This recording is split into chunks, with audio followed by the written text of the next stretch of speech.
Ça faisait longtemps que je voulais faire un trip un peu original et mixer différentes disciplines. Donc là, on est parti en Norvège faire du ski et du kayak. Première destination, on est allé vers Tromsø avec Valøya. Pas beaucoup de pentes, mais c'était vraiment super beau face au fjord. C'était juste magnifique. Je pense que dans la vie d'un skieur, de skier face à l'océan, face au fjord, il faut vraiment le faire au moins une fois.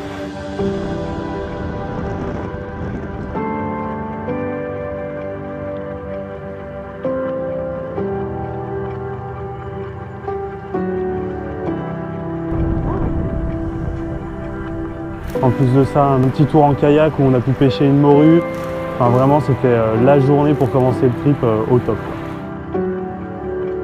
Pêcher la morue, on n'y croyait vraiment pas. Coup de cul phénoménal et franchement, c'était une très bonne expérience, quoi.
La deuxième étape, c'était d'aller à Lyngen.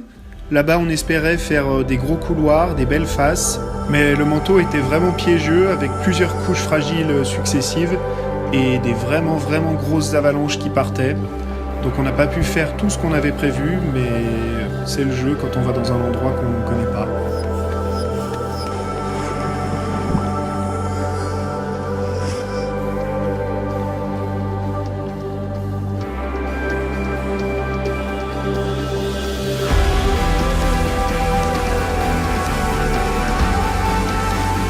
On n'est pas bien là. C'est la vie à Lyngen.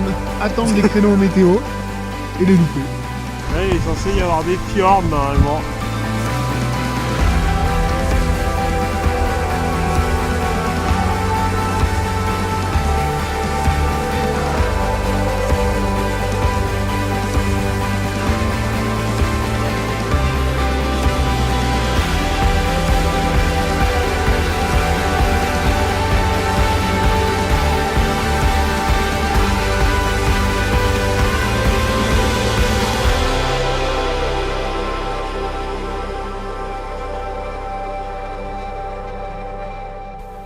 Du coup, on est reparti de Lyngen un peu frustré parce qu'on s'est fait coincer par le mauvais temps en plus une ou deux fois.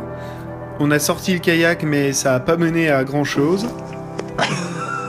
Sur les conditions de neige, c'est quand même assez compliqué, donc on n'a pas pu se mettre dans des grosses pentes. Mais une île où je pense que je reviendrai parce qu'il y a vraiment beaucoup de choses à faire et c'est vraiment beau.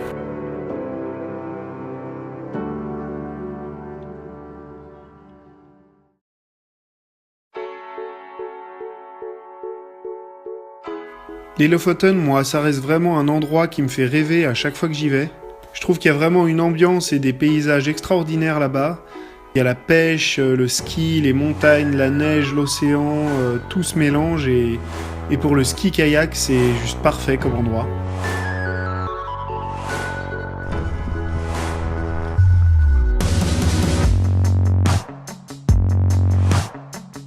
Notre premier jour sur place, notre voiture ne démarrait plus. Donc on s'est mis une grosse mission de 2h30 de kayak dans l'eau et la brise bien fraîche pour arriver en bas d'une face qui était pas en condition. Donc plan B pour changer.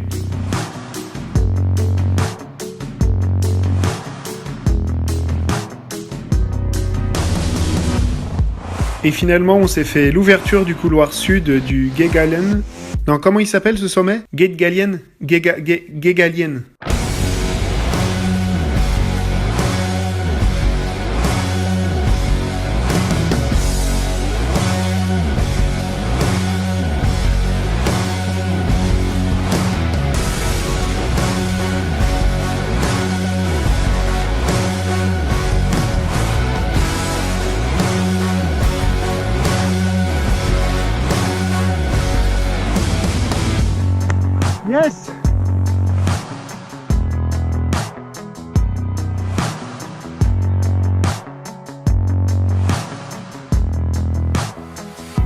Ensuite, j'avais repéré il y a quelques années plusieurs itinéraires au départ d'Henningswer.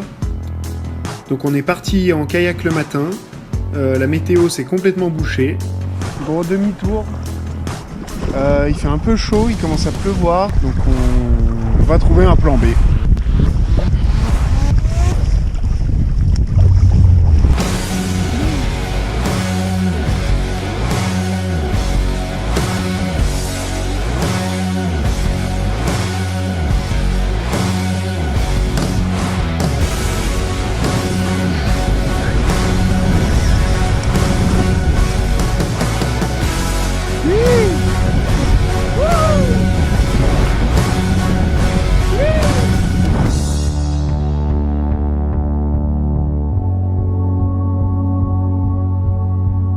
Ça brasse. 3, 2, 1, drop.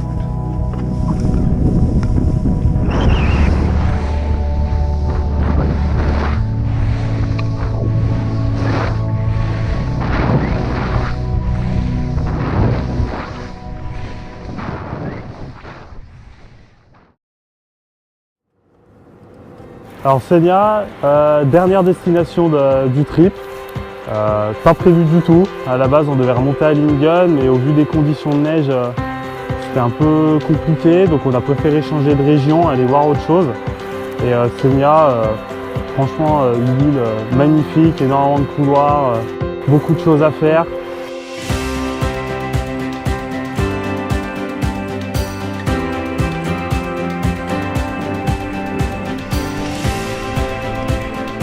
Sommet du Segla, la montagne iconique de Senia.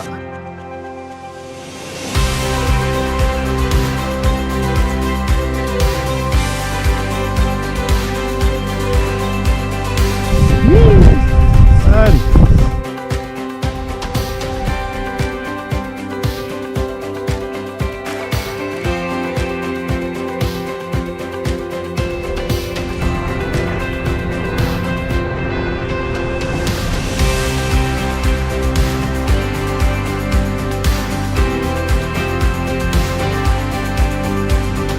Ah, c'est la fête à la boulette un peu là.